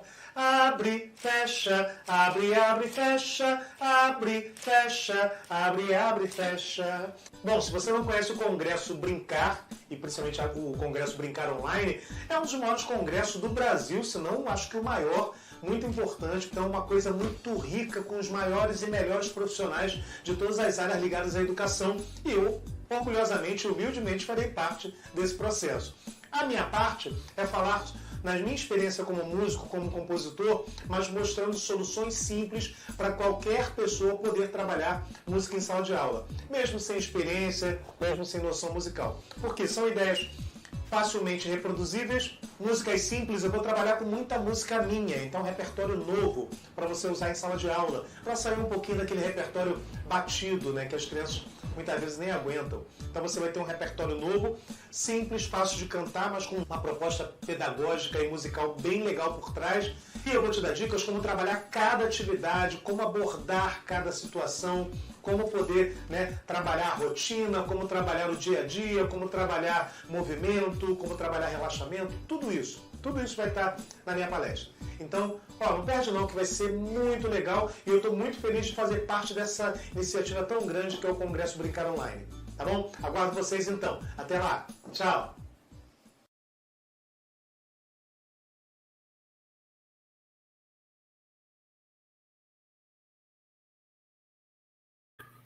Muito bem, mais uma super fera que vai fazer parte do nosso Congresso Brincar Digital. Então, ó, já se organiza aí, eu vou colocar para vocês aqui como é que você faz para comprar, com preço promocional, que é essa semana está com preço fantástico, então você não pode perder de jeito nenhum. Acabei de colocar lá no chat, deixa eu chamar a nossa querida Luciana Farias novamente. Luciana, viu aí?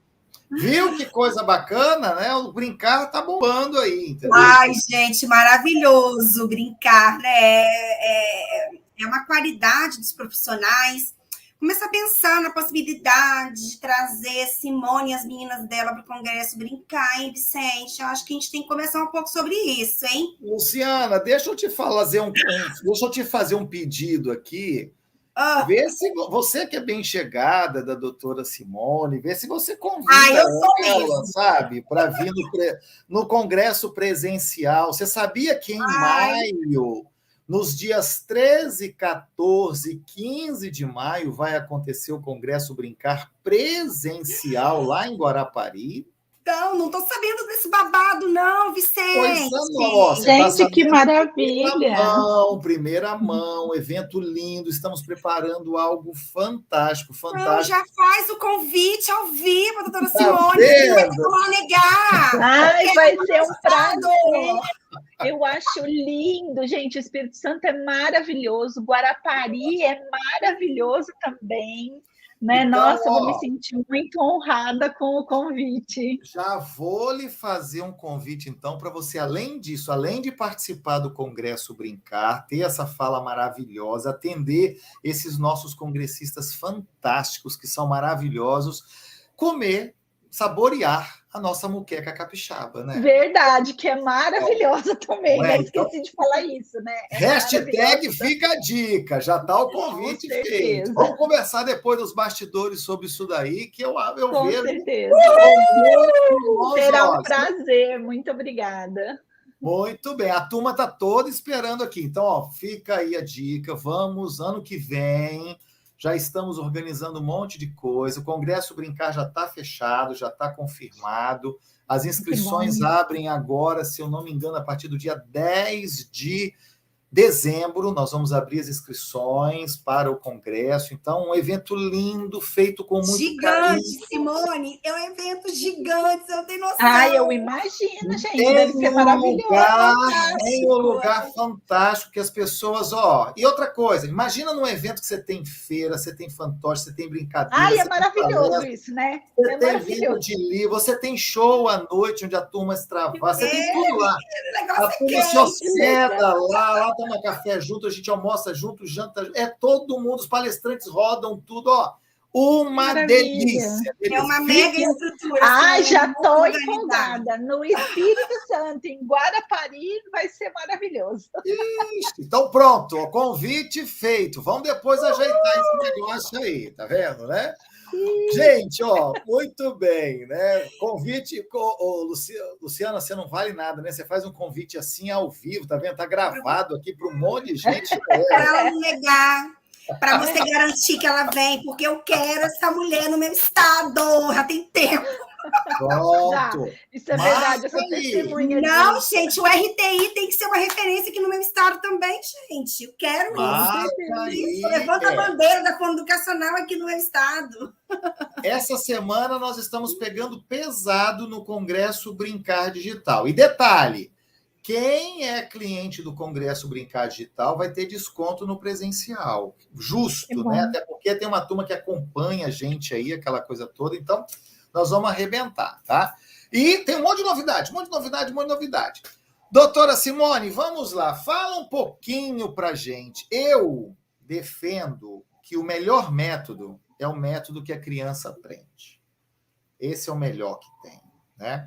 Mas fala um pouquinho desse cabo de guerra aí, dessa briga aí que foi, que está aí chegando nas escolas, nas faculdades, na Secretaria de Educação, essa confusão danada. Queria que você falasse um pouquinho disso, da importância dele e como que eles transitam, se comunicam com os demais, a sua importância. Fala um pouquinho para a gente sobre isso.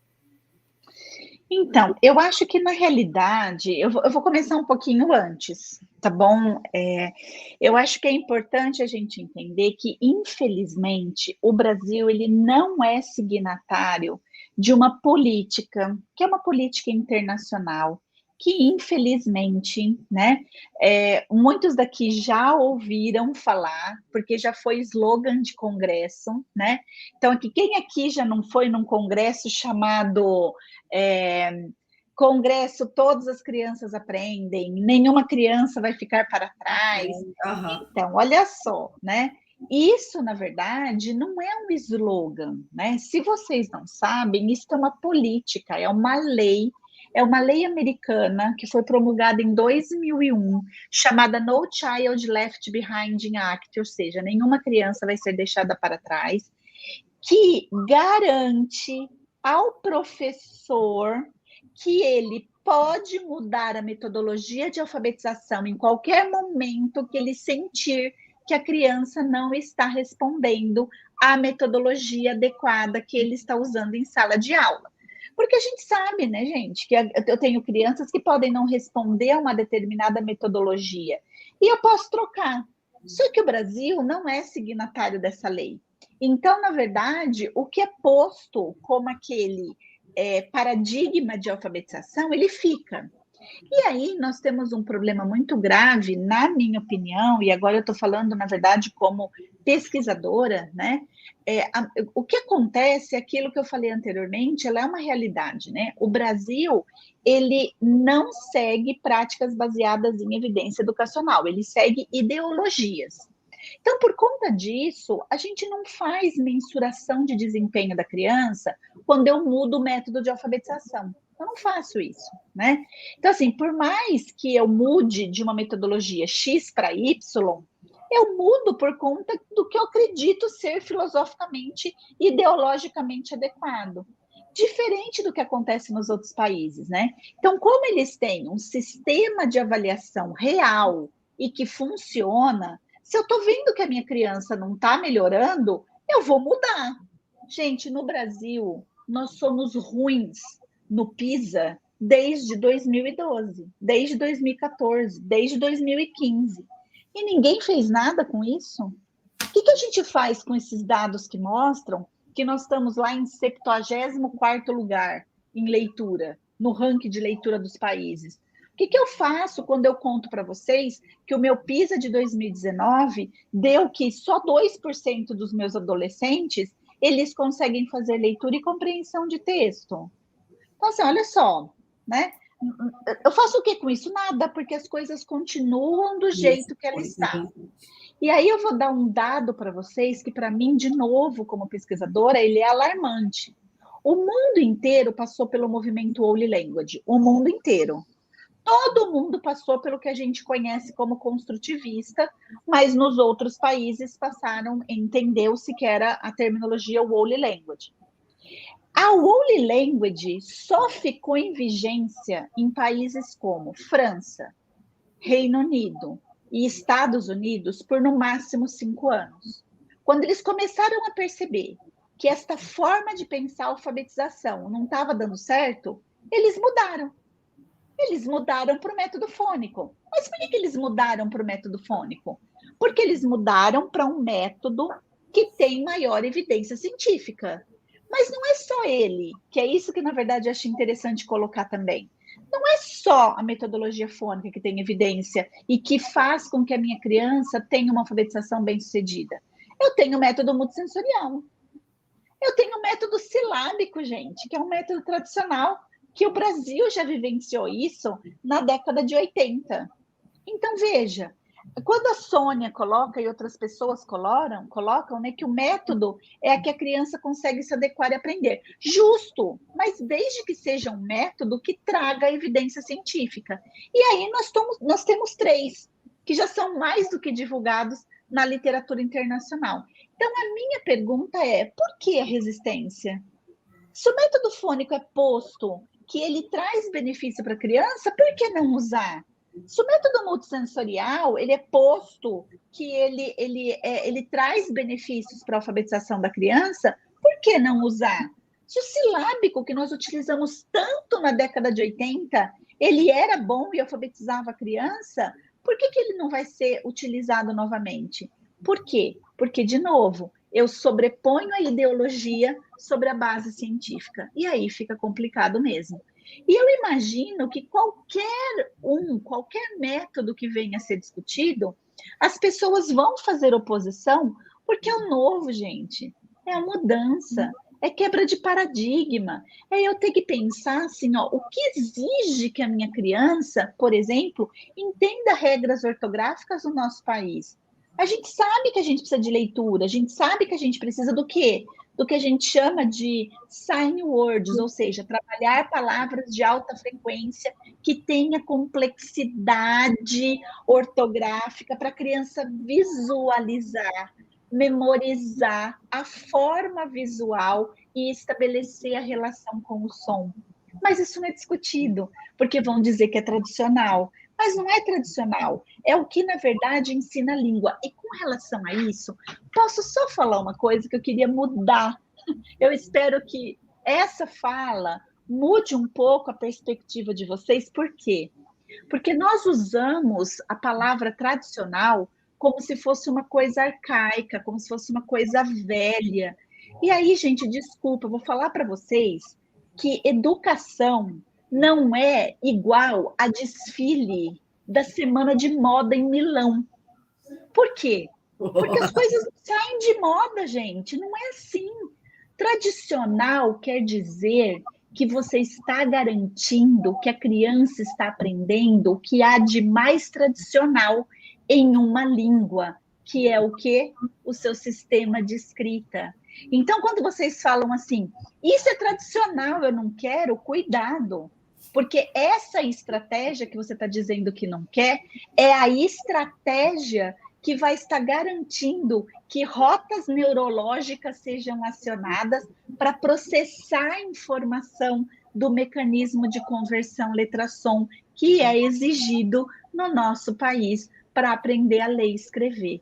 Então, não façam isso, né? Não crie preconceitos, não façam julgamentos quando você não sabe que a teoria que está por trás é uma teoria que vai trazer para a criança ganhos e benefícios para uma aprendizagem em sala de aula.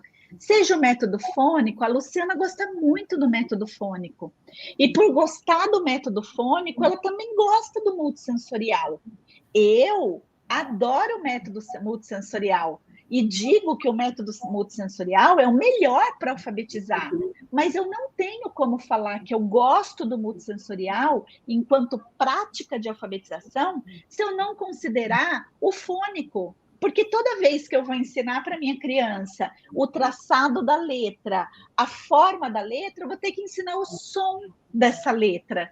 Então, a metodologia fônica, ela vai permear a metodologia multissensorial e vai permear a silábica, né? Porque a hora que você está dando para a criança na lousa o saculá sala, o maculá mala, gente, é um conjunto de sons que formam uma sílaba, entendeu? Que vão formar uma palavra. Então, não tem como você escapar do fônico. Mas por que não tem como você escapar da metodologia fônica?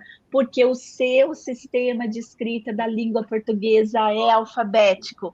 E a criança vai ter que aprender tanto o princípio alfabético, que é de relação letra-som única, como o princípio ortográfico, que é o de relação de múltiplas representações do som na escrita. Então, com isso, a gente tem que fazer aquilo que eu sempre falo quando eu trabalho a alfabetização, né? Na verdade, eu tenho que abrir a minha mente e entender que eu tenho que oferecer todas as possibilidades de aprendizagem para minha criança. O método fônico vai ajudar? Vai. O multissensorial vai ajudar? Vai. O silábico vai ajudar? Vai. Basta a gente entender que eu preciso conhecer a ciência por trás desses métodos, e não a ideologia. Exatamente. E ainda só para complementar, a grande confusão, né, e crítica em relação a as metodologias é a questão da falta do contexto, né? A gente não vai trabalhar isso de forma isolada, a gente precisa de um contexto, e esse contexto que vai colocar somos nós, professor, nós, a terapia. Que contexto é esse? É um livro de história, é uma receita de bolo, é uma poesia, é uma parlenda, é uma letra de música, né? Não tem como a gente trabalhar as partes, né? Quer dizer, o todo, sem ensinar para a criança as partes. Sem a minha criança saber o que é uma frase, o que é uma palavra, o que é uma sílaba, o que é um som, um fonema, que é a menor unidade sonora do nosso português brasileiro. Então, eu preciso, por mais que eu utilize o contexto de um texto, ou de tudo isso que eu falei, a criança precisa compreender essas partes. Então, acho que essa é uma grande crítica, né? Principalmente o método fônico. Porque é só uma relação letra-som. Não é só isso. O contexto, quem faz é a gente. O professor é um profissional muito criativo. Então, tem possibilidade de trabalhar muito bem, utilizando esses diversos contextos. E eu gosto do público mesmo. Sabe por quê? Porque é o que garante o meu paciente que chega lá na clínica, ele alfabetizar, eu tirar ele desse risco, ele alfabetizar, ele ter essa chance de alfabetizar na idade certa. Por isso que eu gosto tanto do fônico, do multissensorial. Esse pode ser um tema, entendeu? O Lida está com o material prontinho de alfabetização multissensorial. Acho que você pode convidar as meninas, Vicente, para falar sobre esse material que está fresquinho, acabou de sair agora. Qual é o nome dele mesmo, Simone? É tanto material? PIM, Programa de Intervenção Multissensorial. Maravilhoso. Já que você perguntou, Vicente, convida. Viu? Fica a dica aí. Eu quero super agradecer. Doutora Simone, foi realmente um presente a sua participação hoje, tá? Foi maravilhoso. A turma está, todo mundo, você pode acompanhar aí as mensagens que são maravilhosas, todo mundo muito agradecido. Quero, em nome de toda a equipe do Congresso Brincar, agradecer o seu sim aí, o seu convite, porque foi intermediado aí pela Luciana, e a Luciana foi brilhante. Luciana, realmente, ela é maravilhosa mesmo, né? Viu? Imagina, muito obrigada. Eu que fiquei muito feliz de estar aqui com vocês. É sempre muito bom discutir sobre o RTI.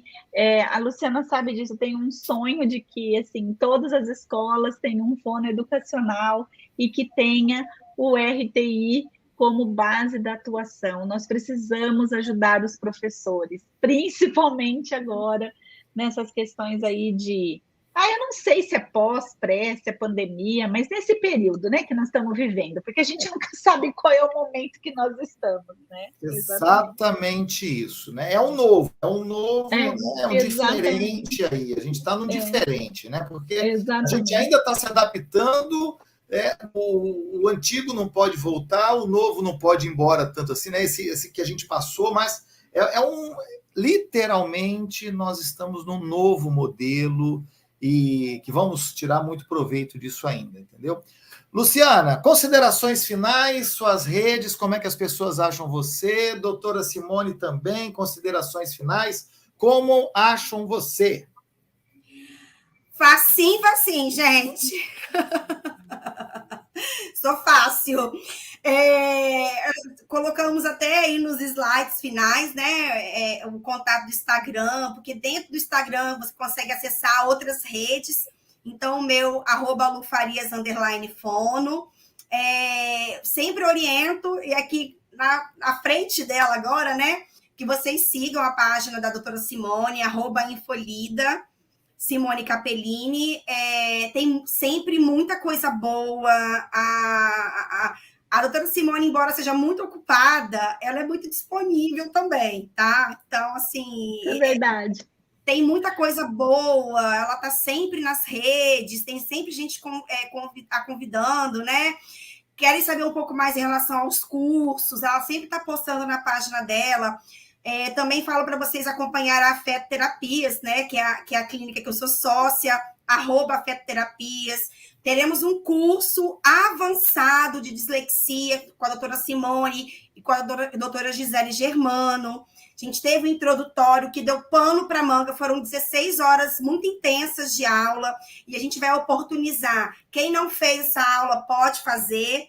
A gente vai estar passando a primeira aula para quem quer fazer o combo completo. É só entrar em contato lá na bio da Afetoterapias ou na minha bio mesmo, que a gente passa informações para você. E eu só tenho a agradecer. Esse é um momento, é um sonho que eu estou realizando, Já tem tempo que eu tenho falado com o Vicente. Vicente, vamos convidar a doutora Simone, que eu sabia que ia dar pano para manga essa live. O objetivo é esse, gente, que a gente compartilhe essa live para o máximo de pessoas possível, para o máximo de escolas possíveis, para que o professor, as escolas tenham a oportunidade de conhecer o modelo de resposta universal. Doutora Simone, gratidão sempre. Muito obrigada, amo muito você, muito, muito, muito. Muito obrigada por essa oportunidade. Muito obrigada pelo carinho de sempre, pela atenção de sempre. Gente, não vou nem falar muito, não, fico emocionada. Você para, hein? Você para, que eu nem comecei a falar ainda, hein? Gente, é muito bom, muito bom. Eu gostaria de agradecer imensamente o convite, né? Na verdade, primeiro antes, né? A indicação da Luciana para o Vicente, o convite do Vicente, o convite dos dois. Agradecer e dizer que é um prazer muito grande estar aqui com vocês. Eu acho que por várias questões, né? Primeiro, porque pela oportunidade de estar com e entre professores. O segundo, que é por estar com uma pessoa tão maravilhosa como a Luciana, que foi um presente na minha vida. Desde que ela entrou, ela se faz presente todos os dias, todas as semanas, sem problema nenhum, gente. A questão da acessibilidade é verdade. Eu posso demorar um pouquinho, mas eu sempre respondo. E dizer que é um prazer, assim, muito grande estar aqui com vocês. E dizer que eu estou muito feliz de ter conhecido finalmente o Vicente, viu, Vicente? Porque ela fala de mim para você e fala de você para mim.